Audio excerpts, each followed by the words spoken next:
Hello, lovely learners. Welcome back to A Life Learned. As promised, I have Brandon Doxtator here to talk to you guys about environmental practices that many of us might not know about because they relate to First Nations culture. So, Brandon, would you like to tell us a little bit about your position within Oneida?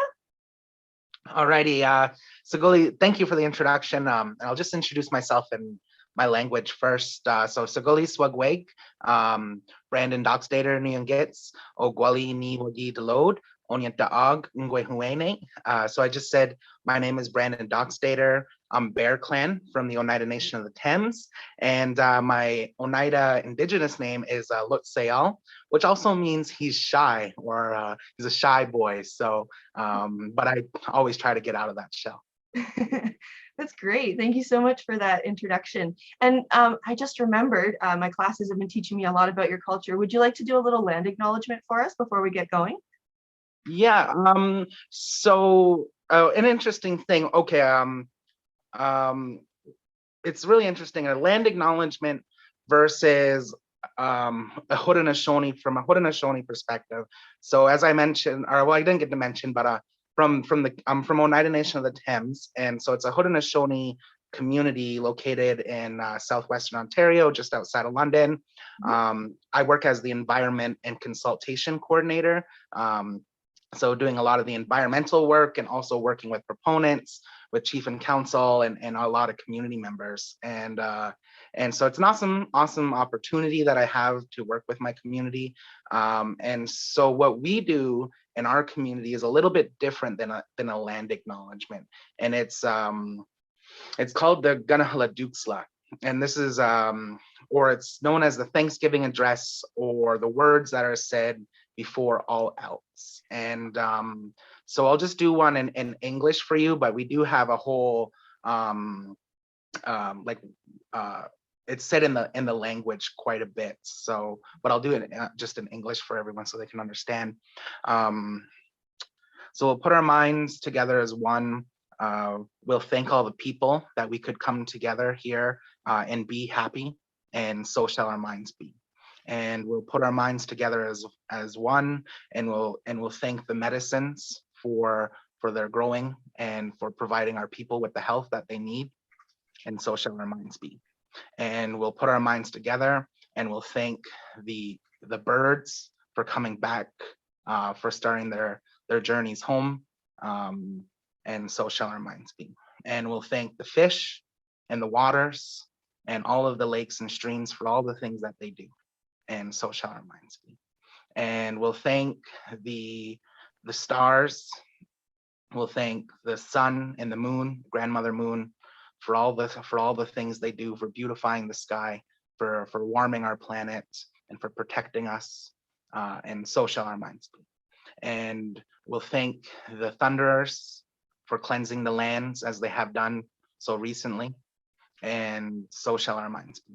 And we'll thank the time now is the planting moon, and so we'll thank all the people and all the plants as they start to grow, all the seeds that are sprouting, and so shall our minds be.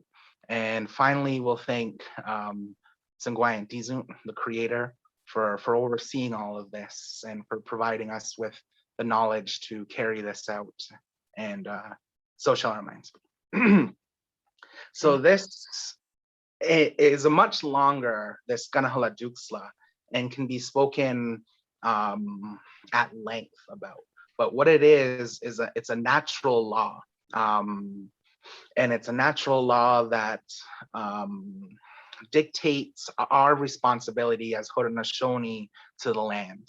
There's all these natural systems that are out there, the rivers, the streams, and our system, our obligation is to thank it, to acknowledge it, and to ensure that it continues to operate in a healthy, balanced, holistic way.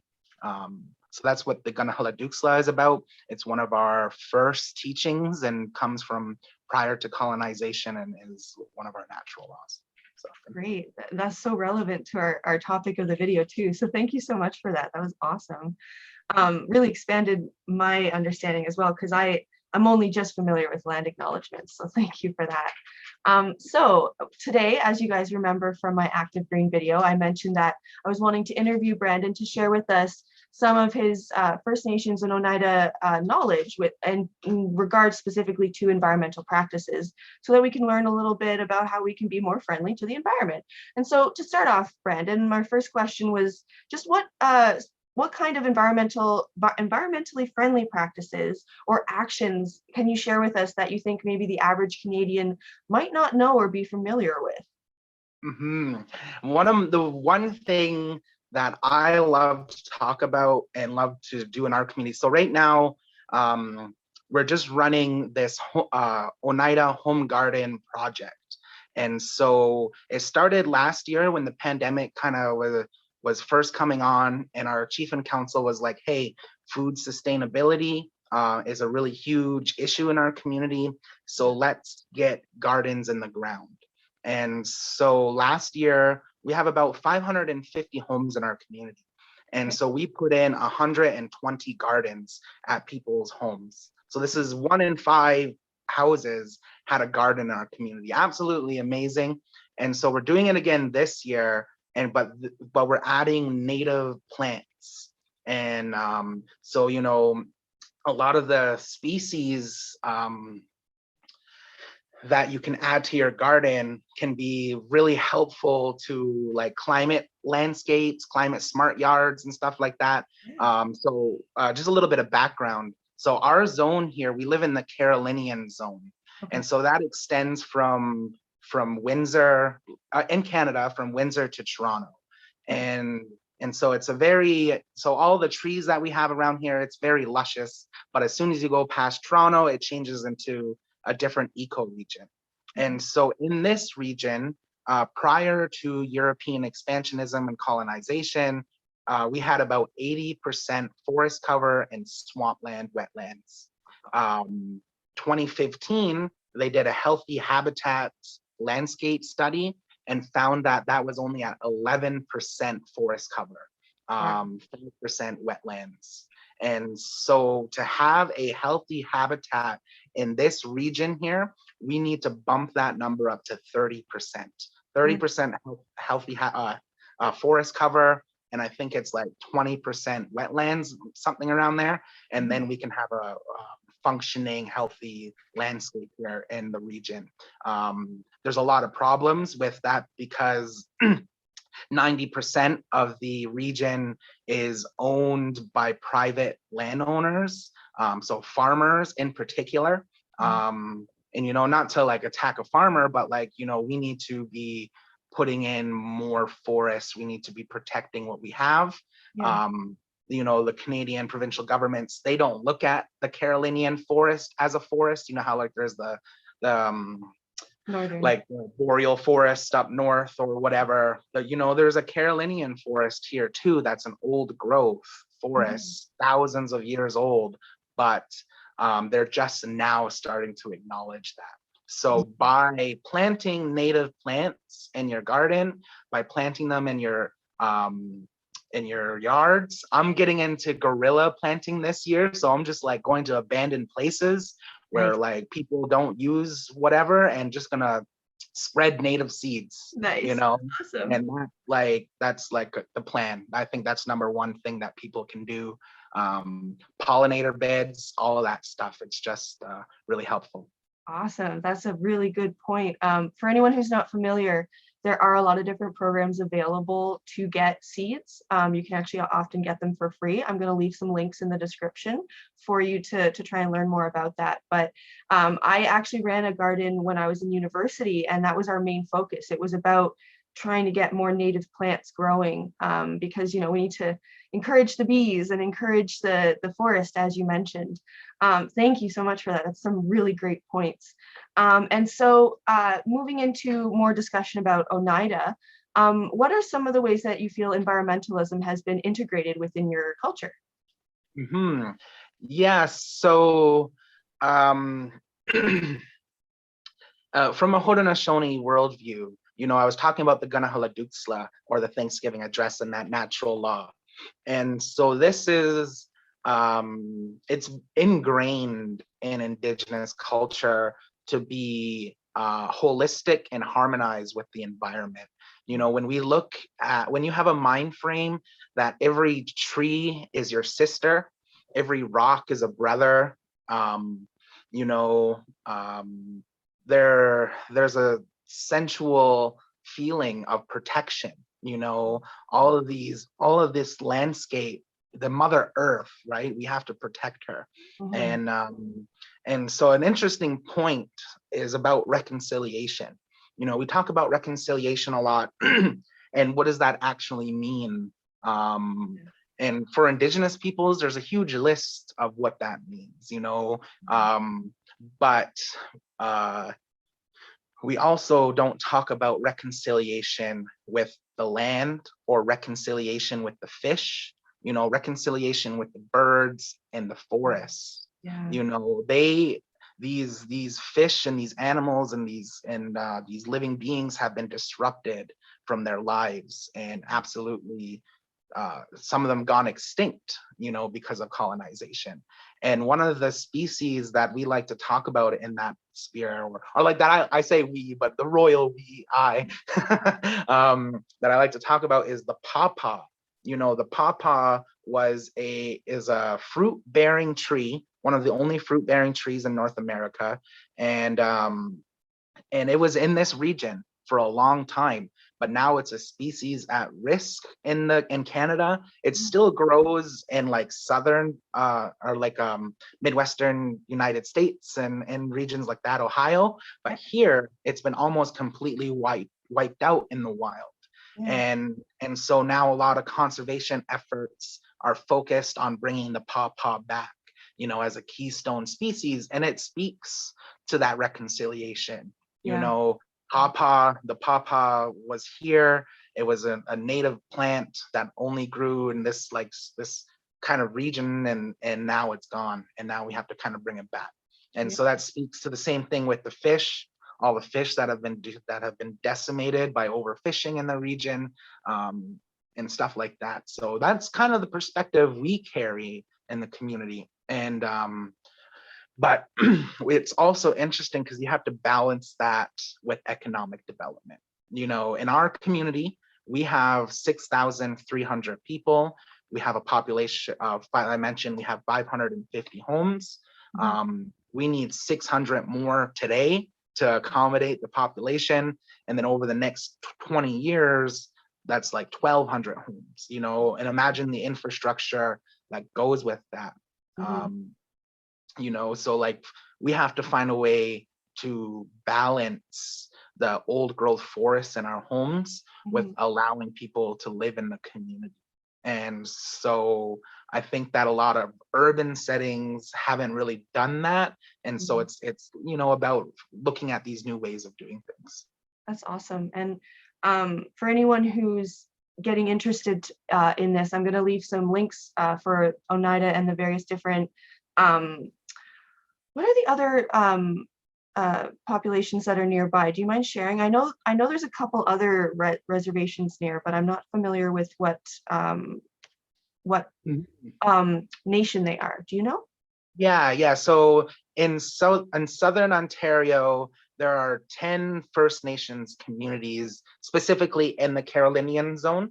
Okay. So as I mentioned, so there's 6 nations of the Grand River, Mississauga of the Credit, Oneida Nation of the Thames, my community, right near London. So that's Oneida, and then Chippewa of the Thames, and then Muncie Delaware Nation.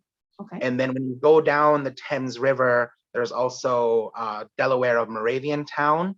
Okay. And then there's Caldwell First Nation, Walpole Island, Amjanon, and Stony and Kettle Point.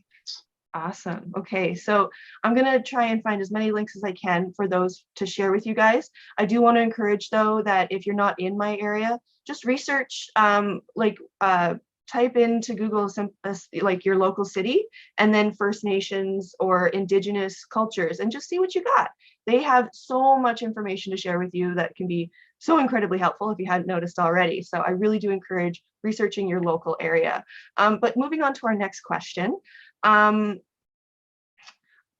well, you did mention your gardens, but I was wondering, is there any other way that someone in our area, the London and Middlesex area, can try and get involved with your environmental efforts or projects? Yeah, so anyway, other people can get involved in our projects, sorry? Yeah, how can the community help? Okay, yeah. So there are a lot of things going on in our community, and some good things with the home gardens. We just finished our solar panel project. Cool. So it's really cool. So we put in 750 kilowatts of solar panels that's going to feed into our school, into our health center, into our seniors building, and that's going to offset about I can't remember the exact numbers now, but it's essentially 1,600 cars a year is what it's going to take off the grid. That's and great. and plus at our community center, there's an electric car station there. And so it's going to be like a solar carport you can park underneath, and then like there's an electric car station. When people aren't using that, it's going to go to the community center, and so there's a battery there. And so if the world were to ever end or the hydro goes down, we have the community center that gets to operate. That's so cool. So is the community center maybe a place that people can come in and volunteer and participate? Yeah, so once everything kind of ends and once we're able to get out, Yeah. I'm hoping that we can do more fun projects. Like we put in a little nature trail in our community.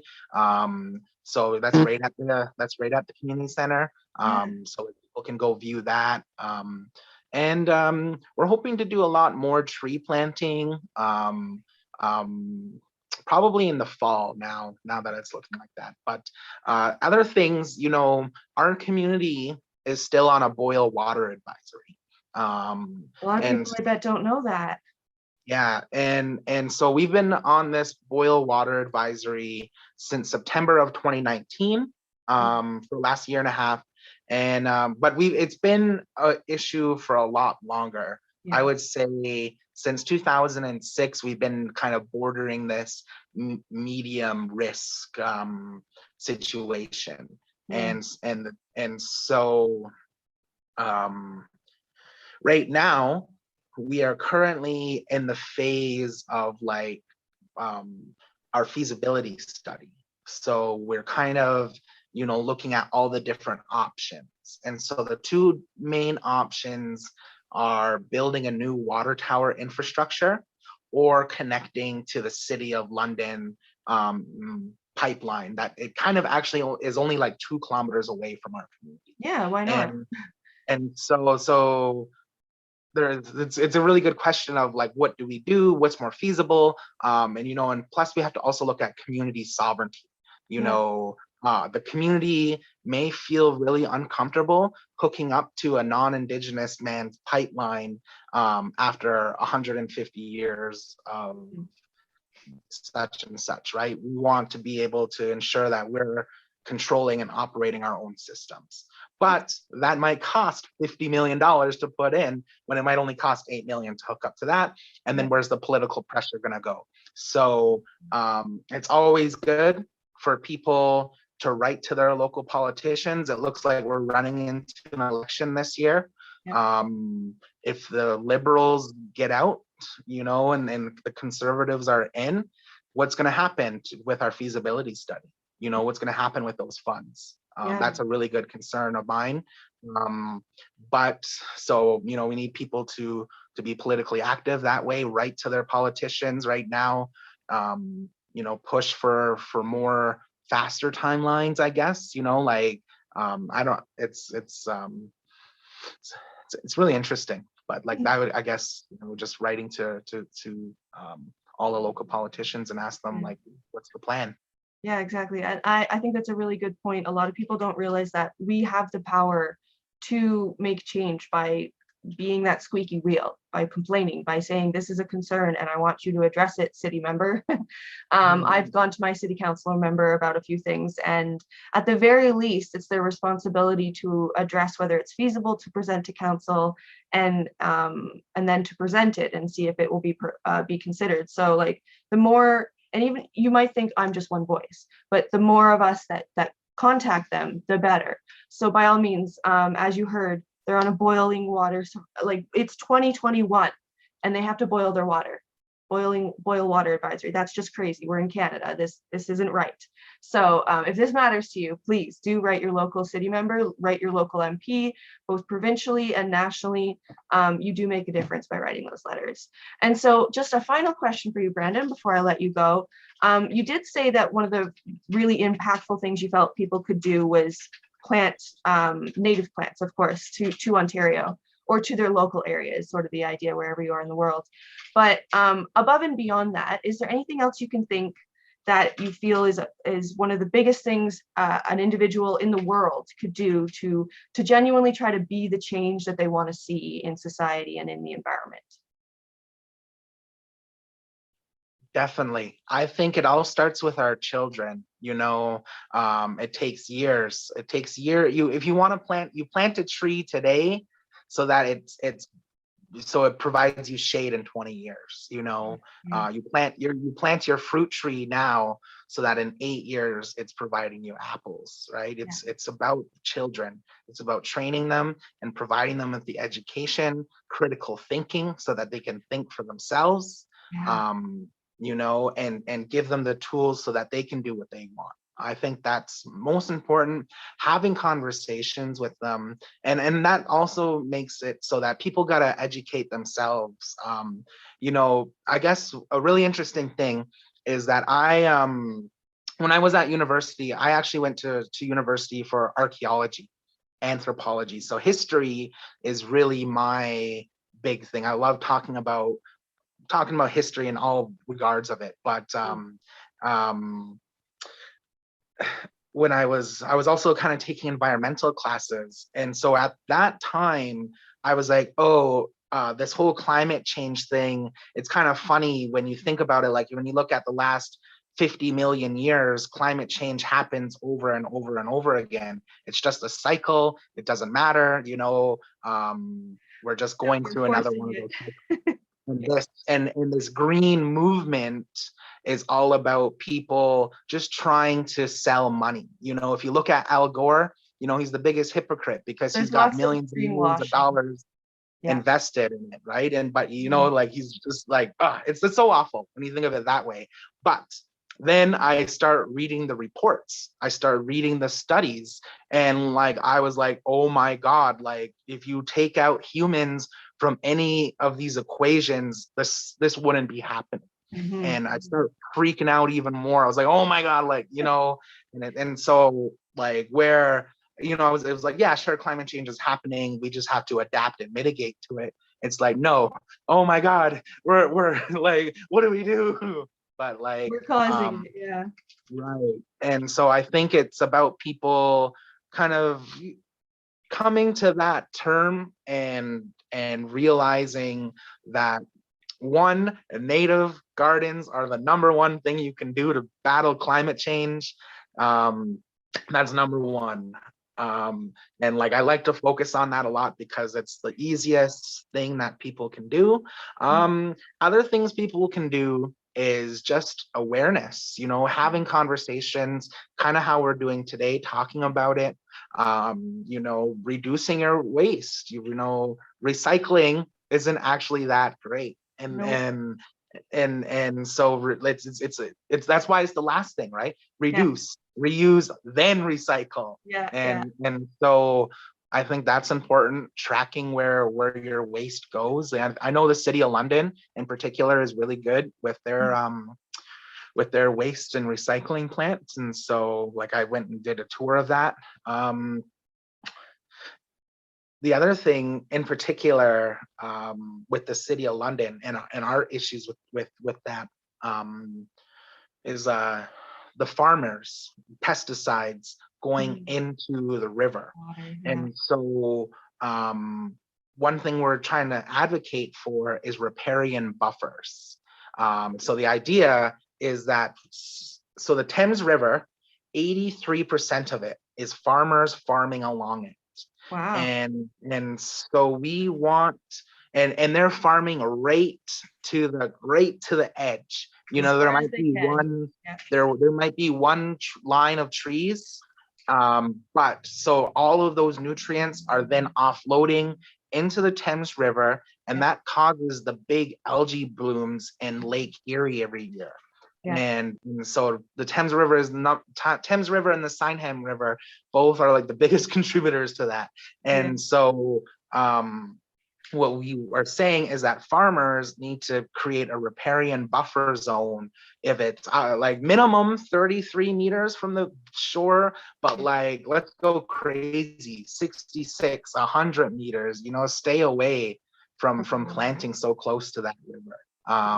So that's another thing people can advocate for and like look at in their own communities and realize, and kind of just getting out and seeing what's out there. I know it's hard with the pandemic and everything closed down, but those are things people can notice, right? If they want to go on a little adventure and see what's happening. Just go for a drive or something. And if you are a farmer, I hope you're taking this as constructive criticism, because as Brennan was saying, we're not hating on farmers here. We're just trying to focus on what's best for the longevity of the environment and ourselves. And there's a lot of issues with, you know, mass farming and stuff like that. There's a lot of improvements that we could find, but one that I think a lot of us weren't aware of was definitely this buffer that you mentioned. So thank you for sharing that. I really appreciate it. And I hope you guys found it interesting. Please do share in the comments any questions you have. If you have any questions for Brandon, I'm more than happy to pass them along to him. So you can share those as well. And if you're First Nations or Indigenous and you have anything you want to share to the subject, please also share in the comments. Any helpful links, we're always happy for that. So share that as well. And a final thank you so much, Brandon. This was a really great conversation. You shared so much more than I expected, honestly. You're just a wealth of knowledge, exactly as I expected. And I'm so grateful. Thank you. Well, Yamanko, thank you for having me on. I really appreciate it. Yes. And as always, please do join me again next week or sometime soon, where I try again to share a little something I've learned or experienced in life.